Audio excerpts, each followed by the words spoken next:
ஒழுக்கத்த பார்த்து, அவங்க எப்படி சர்ச் அட்டெண்ட் பண்றாங்க, எப்படி வாழுறாங்க, எப்படி மத்தவங்களோட பழகுறாங்க அப்படின்னு சொல்லிட்டு விசாரிச்சு ஃப்ரெண்ட்ஸ், விசாரிச்சு கடவுள் சித்தத்தின்படி விசாரிச்சு நீங்க என்ன பண்ணுங்க, மேரேஜ் பண்ணுங்க ஃப்ரெண்ட்ஸ். அது அப்படியே கிருஷ்ணகிரார் பரவாயில்ல, அபிஷேகம் பண்றாரு, அனிபாசி பேசுறாரு, அப்படி ஊழியம் அதெல்லாம் சும்மா கதை ஃப்ரெண்ட்ஸ். முக்கால்வாசி புறையினத்தார் கூட சில பேர் நல்லவளா இருப்பாங்க. ஆனா கிறிஸ்டின்ல முக்கால்வாசி பேர் சரியில்லாம தான் இருக்கிறாங்க ஃப்ரெண்ட்ஸ். அதனால என் தாட்ஸ் என்னன்னா, கிறிஸ்டினா இருக்கட்டும், ஊழிய செய்யட்டும், யாரா வேணா இருக்கட்டும் ஃப்ரெண்ட்ஸ், விசாரிச்சு பெண்ணை பார்க்கும்போது பையனை பார்க்கும்போது விசாரிச்சு நல்ல ஒழுக்கமா இருக்காரு, நல்லா வேலை செய்யறாரு, நல்லா விசாரிச்சு நல்ல பையனா இருந்த ஃப்ரெண்ட்ஸ் நம்ம கல்யாணம் பண்ணலாம். அதை விட்டுட்டு அவசரப்பட்டு அவங்க அழகா இருக்காங்க, படிச்சிருக்காங்க, அவங்க சூப்பரா பாடுறாங்க, அவங்க சூப்பரா பசங்க சொல்றாங்கன்னா போய் மாட்டிக்காதீங்க ஃப்ரெண்ட்ஸ். பெண்காலம் ரொம்ப கஷ்டமா இருக்கும், ரொம்ப வேதனைப்படுவீங்க ஃப்ரெண்ட்ஸ். அதனால திருமணத்திற்கு 2வது என்னன்னா, திருமணத்துக்கு அவசரப்படக்கூடாது ஃப்ரெண்ட்ஸ். 3வது விஷயம் என்னன்னா, பிசினஸ் ஃப்ரெண்ட்ஸ். பிசினஸ் நிறைய பேர் என்ன பண்றாங்க, சில பேர் ஆசை பார்த்து காட்டுவாங்க, வாங்க நீங்க இந்த இதுல இன்வெஸ்ட்மெண்ட் பண்ணீங்கன்னா, இது 1 லட்சம் இன்வெஸ்ட் பண்ணீங்கன்னா ஒரே வருஷத்துல உங்களுக்கு 2 லட்சம் கிடைச்சிடும், ஒரே வருஷத்துல உங்களுக்கு 3 லட்சம் ட்ரிபிள் மடங்கு கிடைச்சிடும் அப்படின்னு சொல்லிட்டு இந்த நிறைய பேர் இந்த பிசினஸ்ல காசு போயிட்டு இவங்க கஷ்டப்பட்டு சேர்த்து வச்சிருவாங்க. சின்ன சின்ன சின்ன வயசுல கஷ்டப்பட்டு சேர்த்து வச்சிருப்பாங்க.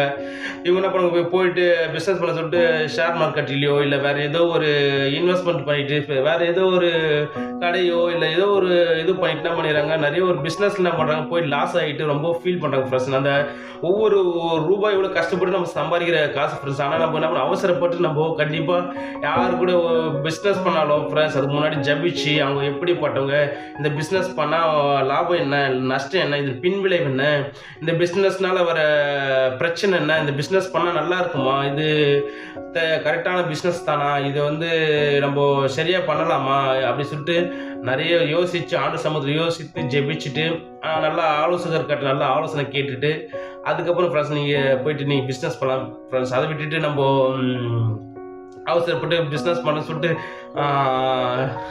அர்த்தீச்சா கைது எத்திச்சா ஓட சொல்கிற மாதிரி டக்குன்னு போயிட்டு ஃப்ரெண்ட்ஸ், நம்ம டக்குன்னு போயிட்டு பிஸ்னஸ் பண்ண போட்டு அதை பண்ணுறோம் இதை பண்ணுறோம் அப்படின்னு சொல்லிட்டு போயிட்டு கடைசியில் எல்லாம் ஃப்ளாப் ஆகும்போது எல்லாம் அது தோல்வி ஆகும்போது ரொம்ப வருத்தப்பட்டு எந்த பிரோஜனமும் இருக்காது ஃப்ரெண்ட்ஸ். அதனால் வருமுன் காப்பாற்றுறது சொன்ன மாதிரி ஃப்ரெண்ட்ஸ், நம்ம ஃபஸ்ட்டே நம்ம அதை சுதாரித்து அதை அறிஞ்சு நம்ம நல்ல ஒரு பிஸ்னஸ் பார்ட்னரோட பிஸ்னஸ் பண்ணணும் ஃப்ரெண்ட்ஸ். நம்ம அதை விட்டு நம்ம பிஸ்னஸ் லாஸ் ஆகிட்டு ஃபீல் பண்ணி எந்த பிரச்சனை ஃப்ரெண்ட்ஸ். ஓகே ஃப்ரெண்ட்ஸ், 3 டார்ச் இருக்குது ஃப்ரெண்ட்ஸ். ஃபஸ்ட்டு ஓய்வுக்கு அவசரப்பட்டு நம்ம வரக்கூடாது, 2வது அவசரப்பட்டு திருமணம் செய்யக்கூடாது, 3வது அவசரப்பட்டு பிஸ்னஸ் செய்யக்கூடாது ஃப்ரெண்ட்ஸ். நிறைய காரணம் இருக்குது, எல்லா காரணத்தையும் நீங்களே நினச்சிங்க சார். நம்ம அவசரப்பட்டு எந்த முடிவு எடுக்கக்கூடாது ஃப்ரெண்ட்ஸ். நம்ம பொறுமையாக நம்ம உட்கார்ந்து யோசித்து ஆண்டு சமூகத்தில் யோசித்து ஆண்டுடைய வசனப்படி யோசித்து ஆண்டுடைய ஊழியக்காரர் பரிசுத்தவான்களுடைய ஆலோசனை கேட்டு அதுக்கப்புறம் தான் நம்ம இந்த 3 காரியத்தை நம்ம அவசரப்படாமல் நம்ம பொறுமையாக செய்யணும் ஃப்ரெண்ட்ஸ். இதான் ஃப்ரெண்ட்ஸ் தாட்ஸ் ஃப்ரெண்ட்ஸ். ஓகே, இந்த தாட்ஸ் உங்களுக்கு பிரோஜனமாக நம்பர்